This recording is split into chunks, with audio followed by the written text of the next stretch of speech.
Linux is better than Windows. ठीक है, एकदम आराम, वो चीजें आप जानते हो। आज मैं कोई भी ऐसी बात नहीं बोल रहा हूँ जो आप नहीं जानते, जिसको मुझे आपको खासकर समझाना पड़े।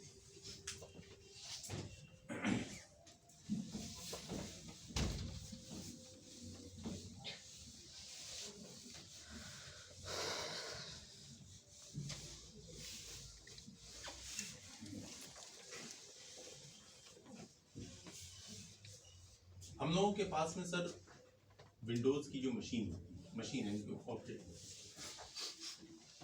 उसमें आपको मल्टीपल ड्राइव्स होते हैं, C drive, D drive. Yes sir. अब किसी बच्चे ने इस सी ड्राइव के अंदर में, मत मानना कि ओएस है कुछ है, सिंपल हमारा डेटा के ऊपर बात है, इधर रखा उसने एक सॉन्ग्स नाम का फोल्डर। इस सॉन्ग्स के अंदर में दो फोल्डर रखा, ओल्ड एंड न्यू। ओल्ड के अंदर में एक एबीसी गाना रख दी और न्यू के अंदर में XYZ। सिंपल, हम डेटा ऐसे ही स्टोर करते हैं विंडोज के केस में। डी ड्राइव के अंदर में उसने रख लिया मूवीज, इसमें भी उसने एक ओल्ड बना लिया और एक न्यू बना लिया। ओल्ड के केस में 1 2 3 नाम की मूवी है और इसमें 3 4 5 6 नाम एक मूवी। ठीक है, जब आप अपने ही मूवी या सॉन्ग को सर्च करने जाते हैं, हाँ, तो आपको क्या करना पड़ता है? अच्छा, गाना वाला फोल्डर तो हमारा सी है, तो चलो सी में चलता है। तो आप सी ड्राइव ओपन करते हैं।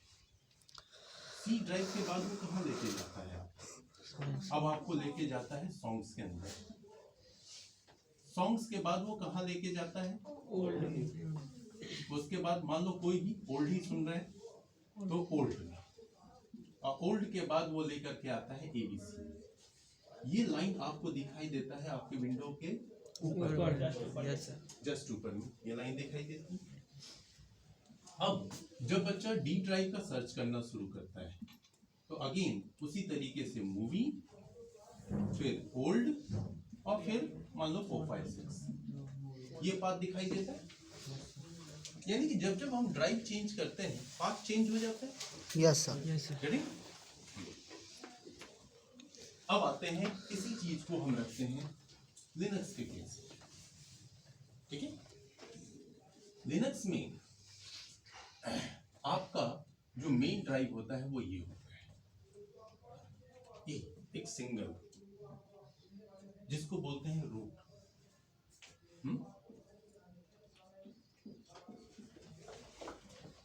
ठीक है, ये वाला ROOT। अब आप को कोई भी ड्राइव बनाए, ड्राइव है CDEF, कोई भी ड्राइव, ये सारे ड्राइव इधर ही शो होंगे। मान लो आप कहीं इसी नाम से टैली करा देता हूं, ये आपका C ड्राइव और ये आपका D ड्राइव। अब C के अंदर में बच्चे ने रखा है सॉन्ग्स, और इस सॉन्ग्स में रखा है ओल्ड और न्यू। ठीक है, ओल्ड के अंदर में रखा है ABC। इसी तरीके से डी ड्राइव में मान लो मूवी एंड सॉन्ग। अब हम कुछ भी सर्च करें तो हमारा मेन पाथ क्या हो जाएगा? रूट। वो हमेशा यहां से लेके चले, एक ही बिगनिंग पॉइंट है सबकी। ठीक है, तो हमेशा रूट होगा, और इस रूट के नीचे में आपका सी ड्राइव, सी के अंदर में सॉन्ग्स के अंदर में ओल्ड के अंदर में एबीसी। अगर मैं मूवी सर्च कर रहा होता तो क्या होता? रूट के अंदर में डी ड्राइव के अंदर में मूवी के अंदर में न्यू के अंदर में 4 5 6।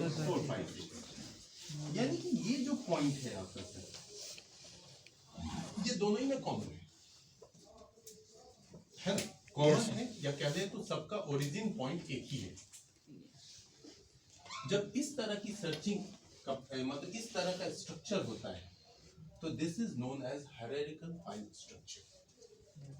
और due to this hierarchy, Linux is faster than Windows. ये की पॉइंट है इस हायरार्की की वजह से। आप आगे पढ़ेंगे अपना डेटा स्ट्रक्चर एक पेपर, आएगा आपका, अगर आपने पूरा पढ़ रहे हैं सर। पढ़ रहे हैं। तो उसमें जो है डेटा स्ट्रक्चर का जो पेपर है आपका, तो उसमें आप डेटा स्ट्रक्चर थ्रू सी पढ़ते हैं। Yes sir. तो उसमें आप पढ़ेंगे B tree, B plus tree, है ना? अभी नहीं पढ़े होंगे, ठीक है, आएगा। तो हम लोग पढ़ अच्छा कोई नहीं। तो आप जब पढ़ेंगे ना तो उधर देखेंगे कि बी ट्री से बी प्लस ट्री क्यों फास्टर हुआ या क्यों हुआ, ये एल्गोरिदम्स है। हाँ? तो ये जो एल्गोरिदम्स है ना, जब आप उसको थोड़ा समझेंगे तो आपको यहीं पे इंपॉर्टेंस समझ में आ जाएगा ये क्यों। तो ये एक की पॉइंट है आपको विंडोज और लिनक्स के। सबका ओरिजिन रूट से शुरू होता है, सबका, ठीक है। आप लिनक्स, हम नेक्स्ट पॉइंट पे आते हैं। आप लिनक्स में कोई भी अगर एप्लीकेशन